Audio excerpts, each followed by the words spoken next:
അസ്സലാമലൈക്കും. എന്നാൽ നമുക്ക് നെജിലാനെ കുറിച്ച് തന്നെ പറയാനുള്ളത്. നെജിലാനെ കുറിച്ച് പറയാം. നമുക്ക് എല്ലാവർക്കും നെജിലാനെ കുറിച്ച് പറയാം.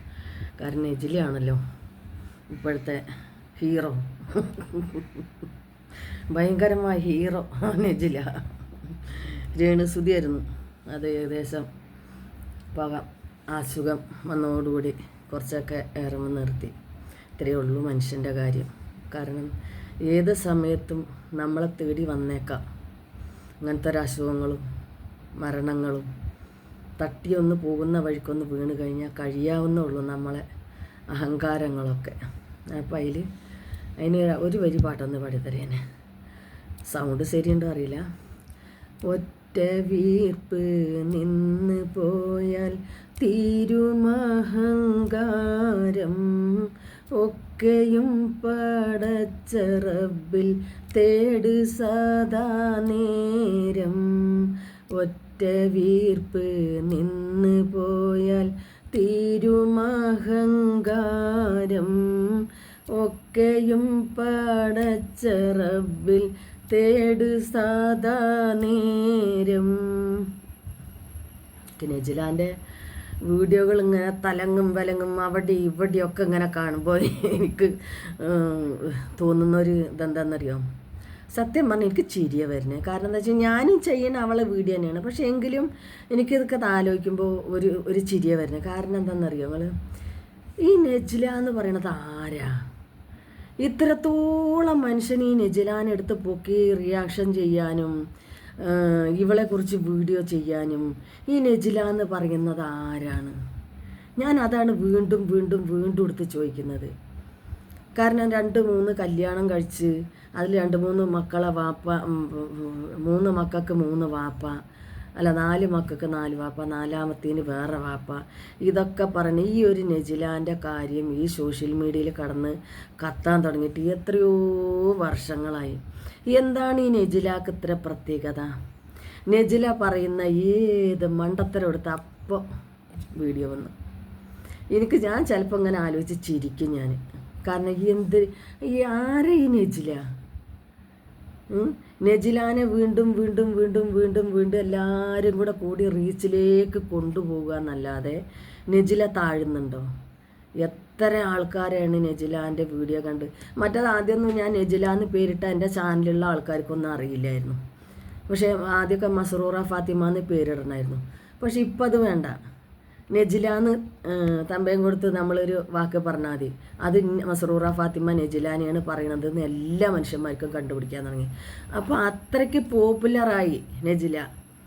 നമ്മളെപ്പോലുള്ള എല്ലാവരും കൂടി എടുത്ത് നെജിലാനെ പറഞ്ഞ് പൊക്കി സംഭവം നമ്മൾ നെജിലാനെ താഴ്ത്തുകയാണ്. പക്ഷേ ശരിക്കും പറഞ്ഞാൽ നെജില പൊങ്ങിപ്പോവുകയാണ് മേലേക്ക്. കാരണം 1 2 3 ആളല്ലല്ലോ, ഇതെല്ലാവരും ഇതെടുത്ത് പറയല്ലേ.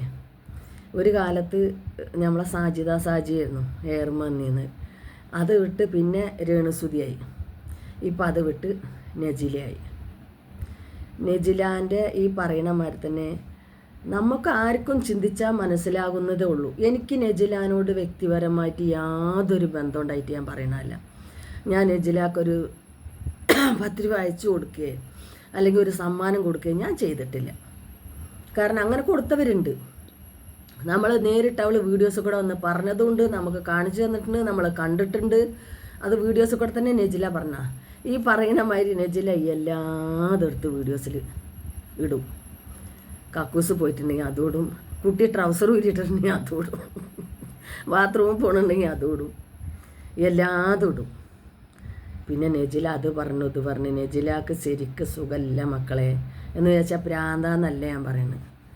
ശരിക്കും നെജില ഇത്രയും മനുഷ്യന്മാരിത് പറഞ്ഞിട്ടും നെജില ജീവനോട് ഇരിക്കുന്നുണ്ടല്ലോ. അപ്പോൾ നെജിലാൻ്റെ മനക്കട്ടിയെ സമ്മതിക്കുന്നു ഞാൻ. കാരണം എന്താ വെച്ചാൽ മറ്റൊരു മനുഷ്യന്മാരാണ് ഇത്ര ഇതിൽ. കാരണം എത്രയോ പ്രാവശ്യം നമ്മളെ സാജി ഞരമ്പ് മുറിച്ച് തോന്നുന്നുണ്ട് ഇതേമാതിരിലെ ടൈബർ ആക്രമണം കൊണ്ട്.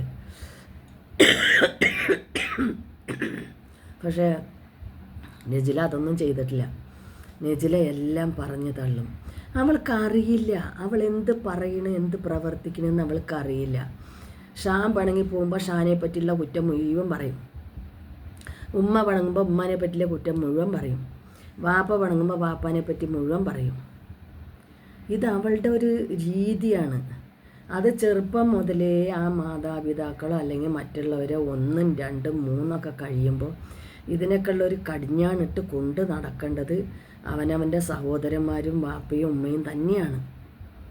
ഒറ്റക്കൊരു വാടക റൂമിൽ കൊണ്ടുപോയിട്ട് നമ്മൾ എത്ര തന്നെ ആക്കാലും ഈ പറയണ മാതിരി തന്നെ ഒരാളുടെ സഹായം ഇല്ലാതെ വാടക റൂമിൽ മക്കളെ പൂട്ടിയിട്ടിട്ട് ജോലിക്ക് പോയിരുന്ന കാലത്തുള്ള ഒരു നെജില ഉണ്ടായിരുന്നു നമ്മൾ കണ്ടിരുന്നത്. ഒരു കോലി പോലെ ഇരുന്നിട്ട് ഒരു അട്ടപ്പെട്ടിയിലൊക്കെ സാധനങ്ങൾ വന്നിട്ട് ഇതാ ഞങ്ങൾക്ക് സമ്മാനം കിട്ടിയെന്ന് പറഞ്ഞ് ഇന്നലെയും കൂടി ഞാൻ വീഡിയോ കണ്ടു. അപ്പോൾ നമ്മളായിട്ട് നെജിലാനെ ഒരുപാട് ഉയരത്തിലേക്ക് കൊണ്ടുപോവുകയാണ്. അത് നല്ലതാണ്. ചിലപ്പോൾ പടച്ചോൻ്റെ വിധി നെജിലേക്ക് ഇങ്ങനെ വലുതാവാനായിരിക്കും. ഇതിനിപ്പോൾ അത് ഞാൻ പറഞ്ഞിട്ടിട്ട് നെജിലാനെ വിളിപ്പിക്കാൻ പറഞ്ഞിരിക്കണു, മലപ്പുറത്തെ തള്ളനോട് നെജില എന്തൊക്കെയോ പറഞ്ഞിരിക്കണു, ഗൂഢരഹസ്യങ്ങൾ, ഇസ്ലാമിൽ നടക്കാത്ത രഹസ്യങ്ങൾ എന്നൊന്നും പറയണ്ട. ഇസ്ലാമത്തിൽ നടക്കാത്ത രഹസ്യങ്ങളായിട്ട് അള്ളാൻ്റെ ദുനിയാവിലൊന്നുമില്ല. ഇപ്പോൾ ഇസ്ലാമിൽ നടക്കാൻ പാടില്ലാത്തത് തന്നെയാണ് ഇപ്പോൾ എല്ലായിടത്തും നടക്കുന്നത്. എല്ലാവരും അല്ല, കുറച്ച് നല്ല മനുഷ്യനുണ്ട്. ഈ പച്ചർച്ച തിന്നണമൊക്കെ ഇസ്ലാമിൽ പറയാൻ പറ്റാത്ത തന്നെയാണ്. ഏറ്റവും കൂടുതൽ ശിക്ഷാർഹമായ സംഭവം തന്നെയാണ് മറ്റൊരാളെ കുറ്റം പറയുക എന്നുള്ളത്. അതൊന്നും ഇസ്ലാമിൽ പറയാത്ത തന്നെയാണ്, പറയാൻ പാടില്ലാത്ത തന്നെയാണ്. അപ്പോൾ ഏതായാലും എനിക്ക് ശ്രീജ ഫാത്തിമാനെ കുറിച്ചൊരു വീഡിയോ ചെയ്യണമെന്നുണ്ട്. ആ വീഡിയോസായിട്ട് ഞാൻ നാളെ വരാം. ശരി, അപ്പോൾ അസ്സലാമു അലൈക്കും. ഞാൻ നെജിലാൻ്റെ നിർത്തൽ നെജില പറഞ്ഞ കാര്യങ്ങൾ നിങ്ങളോട് ഞാൻ തുറന്ന് പറയുന്നത് വരെ ഞാൻ ഈ വീഡിയോ കൊണ്ടുപോകട്ടല്ലേ. അപ്പോൾ എല്ലാവരും കാണണേ. നെജില പറഞ്ഞ കാര്യങ്ങൾ ഞാൻ ഏതെങ്കിലും ഒരു വീഡിയോയിൽ ഫുള്ളായിട്ട് നിങ്ങളോട് പറഞ്ഞു തരുന്നേക്കാരം കേട്ടോ. ശരി എന്നാൽ.